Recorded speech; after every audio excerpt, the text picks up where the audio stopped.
부패해서졌어요. 월명군은 대통령은 이 거지 군대인데 이념 무장이 되어 있었기 때문에 싸워서 이겼습니다. 가난한 나라와 부자 나라가 붙어서 싸우면 부자 나라가 반드시 이기지 않습니다. 이념 무장한 가난한 나라는 이념 무장이 안 된 부자 나라를 이기는 게 보통입니다. 2차 세계대전 때 나치 독일이 프랑스를 6주 만에 집어먹은 것이라든지 옛날 중국에서 금나라 요나라가 잘 사는 송나라를 먹어버린 것이라든지 징기스칸 군대가 세계를 석권하고 문명국가를 짓밟은 거, 이거 다 가난한 나라의 용맹한 군대가 부자 나라의 멍청한 평화만 좋아하는 시민들을 괴롭힌 경우입니다. 이긴 경우예요. 남북한 대결도 그렇게 갈 가능성이 없지 않습니다.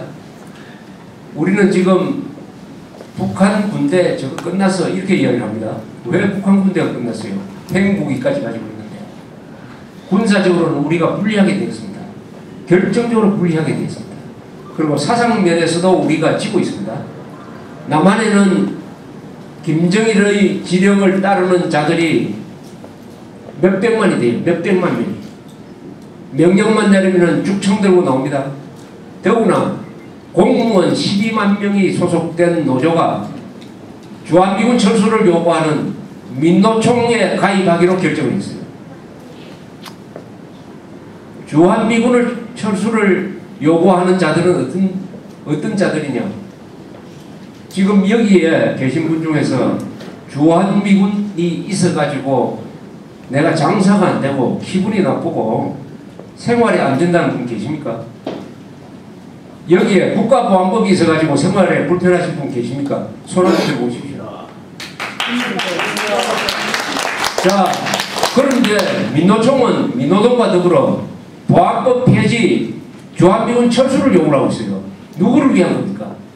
국가보안법 폐지는 국가보안법이 있기 때문에 불편한 사람을 위한 거죠.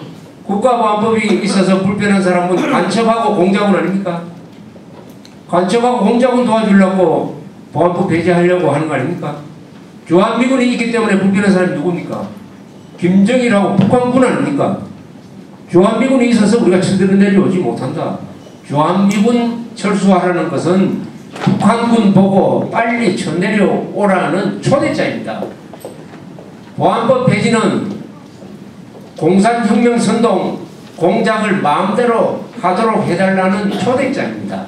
반역 면허증입니다. 따라서 민노당, 민노총 앞으로 여기에 12만 명이 들어가서 이자들이 보안법 폐지, 주한미군 철수를 요구하는 것은 대한민국을 빨리 망하게 해달라고 김정일이한테 부탁할 거예요.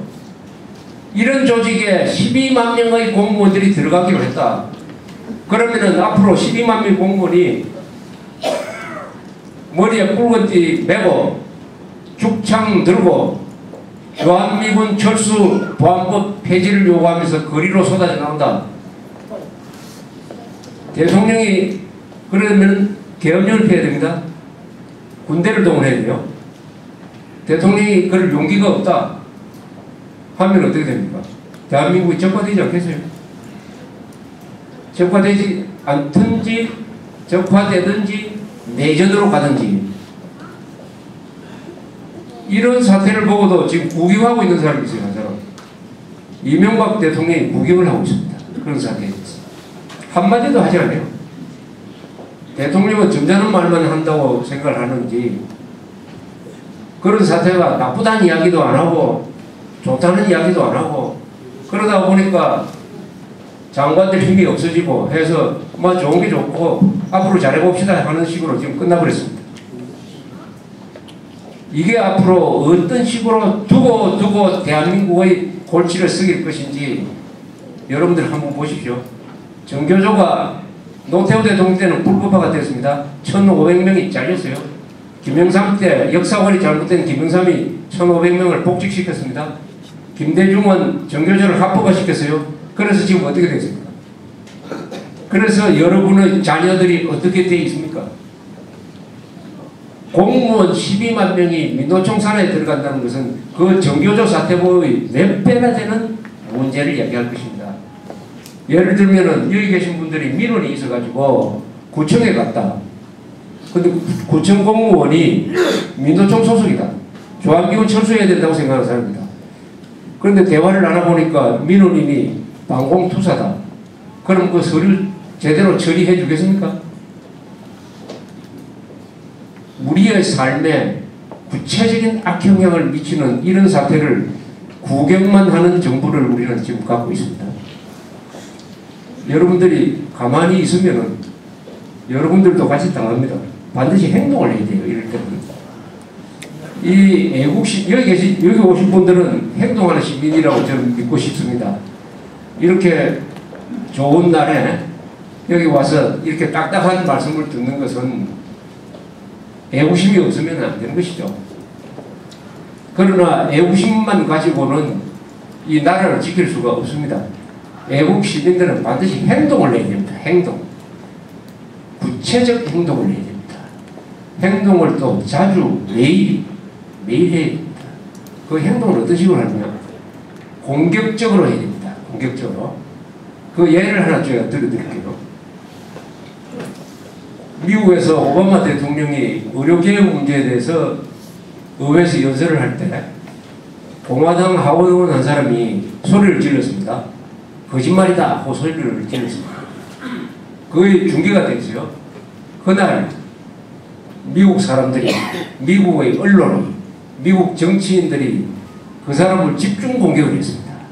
그래서 그 다음날 이 사람이 오바마 대통령한테 전화를 걸어서 사과를 했습니다. 사과를. 그것을 끝나지 않았어요.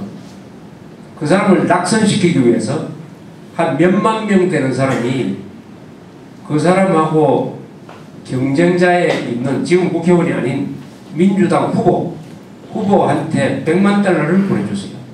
100만 달러, 10억을 보내줬습니다. 이 돈 가지고 다음에 국회의원 선거에 나와가지고 저렇게 불합무식한 놈을 반드시 떨어뜨려 달라고 해서 그렇게 했습니다. 이게 미국 사람들 점잖은 것 같죠. 그러나 국가 이익이라든지 무례한 거라든지 법을 지키지 않는다든지 특히 공직자가 그런 것을 보면 이렇게 행동을 합니다. 행동을 하니까 어떻습니까? 요새 우리나라처럼 망치를 들었다면 어떻게 되겠습니까? 대통령한테 거짓말이야라고 말한 사람이 이렇게 매장돼 버렸는데 전기톱 들고 망치 들고 노무현식으로 전직 대통령 향해서 명패를 던지면은 그 다음날 당장 국회의원직을 사퇴하지 않을 수 없는 분위기가 조성이 되는 것입니다. 그런데 우리나라는 어떻게 했습니까? 명패 던진 사람을 잘했다고 영웅으로 만들고 드디어 대통령으로 뽑아주지 않았습니까? 이런 국민에 맞는 정부가 바로 김대중 노무현 정부인 것입니다. 그 정부의 수준은 그 국민의 평균 수준하고 똑같습니다. 그래서 유권자의 책임을, 우리 시민의 책임을 우리가 이제는 떠안아야 됩니다. 그렇게 하려면 행동을 해야 된다. 미국 유권자들은 공격적으로 행동을 하고 자기가 뽑아준 국회의원, 대통령, 시장, 구의원, 시의원, 구청장, 시장에 대해서 수 틀리면은 잘못된 방향으로 가면은 반드시 의사표시를 해야 된다. 의사표시를 해야 된다. 그것을 조직적으로 하려면은 조직이 있어야 됩니다. 조직에 들어가셔야 돼요. 그런데 조직이 없으면은, 근데 한국 사람들 조직에 어떤 조직이든지 한두 개는 들어가 있지 않습니까? 등산 모임도 있고 개 모임도 있고 뭐 동창 모임, 그 동창 모임이 결의를 해가지고 우리가 이런 식으로 하겠다고 하면 그 조직이 애국 투쟁 조직이 되는 것입니다. 그래서 이 민주국가에서 시민으로 살아가기가 굉장히 힘이 들어요. 시민으로 살아가면서 그냥 별 생각 없이 살아갈 수는 있겠지만은 정의감을 가지고 일일이 따지면서 살기는 상당히 힘듭니다. 백성으로 사는 게 오히려 편할지 모릅니다. 하자는 대로 하면 되니까. 애국 시민은 한 사람 한 사람이 이 나라의 주인입니다. 주권자 아닙니까? 여기 계신 분들은 주권자 아닙니까? 우리나라 헌법에 주권은 국민한테 있다라고 딱 선언을 했어요. 그래서 이 주인으로 살아가야 됩니다. 주인으로. 백성으로 살아간다, 노예로 살아가는 것은 다른 사람이 정해준 대로 살아가니까 좋은데 주권자로 살아가려면 모든 것을 스스로 결심하고 결단하고 행동해야 됩니다.